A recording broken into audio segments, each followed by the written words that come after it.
Ya estamos de este lado aquí en La Sara, pues muy bien acompañados. Clay, ¿cómo estás? Nos da muchísimo gusto recibirte aquí con nosotros. Muchas gracias. Sí, otra vez aquí en los estudios. La semana pasada vine, pero no estuvieron ustedes.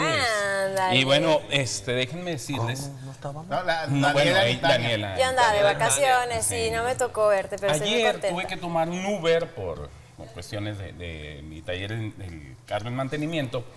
Y me subí y me dice, ¿usted es Clay González, el que sale en Buenos Días? Sí. Oiga, yo los veo. Ah, gracias. Qué bonitas están las muchachas. Dije, muchas gracias, pero va en cuenta mis comentarios. Pero siempre pasa, maestro, siempre pasa. Me pasa. Sí. Ya estamos acostumbrados. También tengo Acostúmbrese, vida, maestro. también yo salgo, también pregunto. Tiene mi crédito ahí y todo. Clay, pues como siempre un placer que nos acompañes y pues como siempre ayudándonos con nuestros hijos y ahorita más en esta etapa de pandemia que yo creo nos las vimos negras como papás, la educación en casa obviamente no fue lo mismo, no aprendieron igual, otros sí se adaptaron como a este sistema de las clases online, claro. Pero bueno, pues platícanos de esto. Hoy vamos a hablar sobre la discapacidad intelectual y la educación en tiempos de pandemia. Los niños que presentan, niños y niñas, no vamos a enfocar en niños, niñas y adolescentes, ¿verdad? Que presentan la condición de discapacidad intelectual, que podemos decir que es una disfunción en los procesos, en el procesamiento cerebral del aprendizaje y las conductas y las normas sociales. Se han visto, de verdad, se han visto afectados en muchísimas maneras. Hay niños que no pueden tener acceso, en primer lugar, al internet, a los dispositivos. Hay otros niños que, aunque los tengan, no pueden centrar su atención por tener una discapacidad intelectual, no entienden lo que tienen que hacer, necesitan la guía del maestro así puntual de por ejemplo, la terapia mano con mano, de ayudarle a pintar, de ayudarle a pegar, a recortar. Nos estamos topando con muchos niños que, desgraciadamente, no tuvieron la atención durante este tiempo.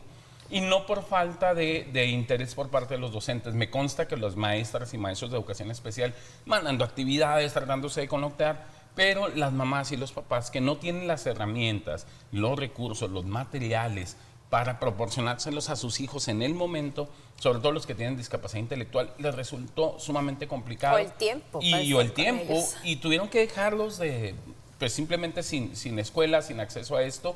Y ahorita que estamos por regresar, está esta polémica que si volvemos, que si no volvemos, que si las vacunas, que si se te cae el pelo cuando te vacunas, no, cosas Dios, por el eso dicen, yo me vacuné. Ay, señor.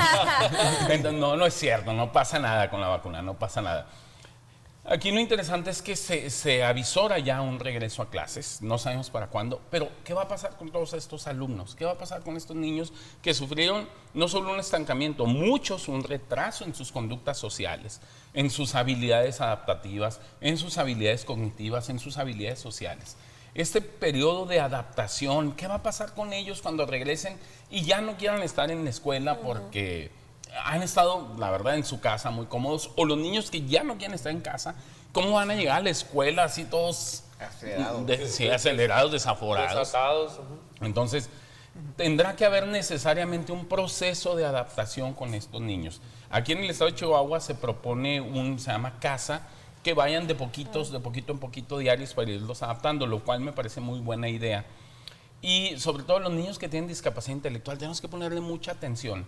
¿Qué puede partir de lo que el niño sí puede hacer? Porque en educación nos enfocamos mucho de que, no sabe leer, ponlo a leer. No puede correr, que corra. ¿Qué sí puede hacer tu hijo? ¿Qué sí puede hacer tu hija? Y partir de ahí para sacarle provecho a todo lo demás. A partir de lo que el niño o la niña sí puede hacer, empezar a recuperar el terreno en el proceso educativo.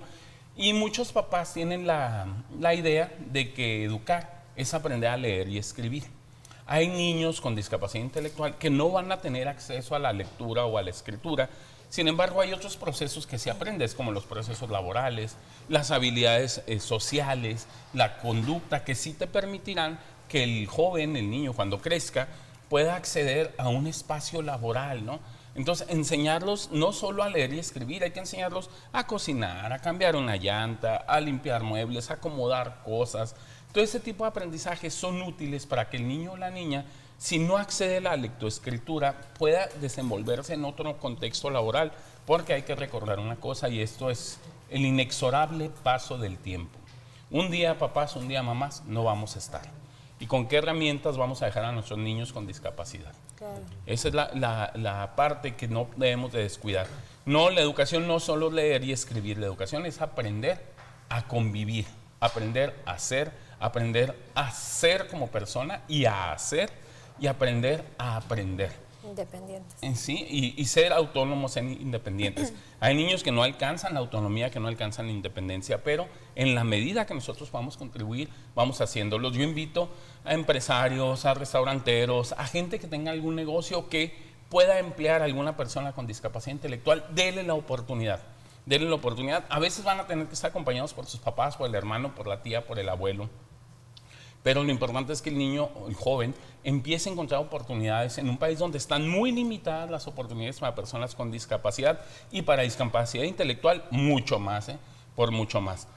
Hablando de ese tema, nosotros en IN estamos ahorita promoviendo un proceso de readaptación a la escuela a todos aquellos que tengan niños o niñas con discapacidad intelectual, no más por tener la discapacidad intelectual, que, bueno, mucha gente cataloga el trastorno espectro autista, la discapacidad intelectual o el síndrome Down como discapacidad intelectual, tienen ya de entrada un 40% de descuento, nomás por tener eso, y los vamos a becar, los voy a atender yo personalmente. Afortunadamente tenemos el espacio, tenemos la oportunidad, es cuestión de que se acerquen y nosotros apoyamos en ese sentido.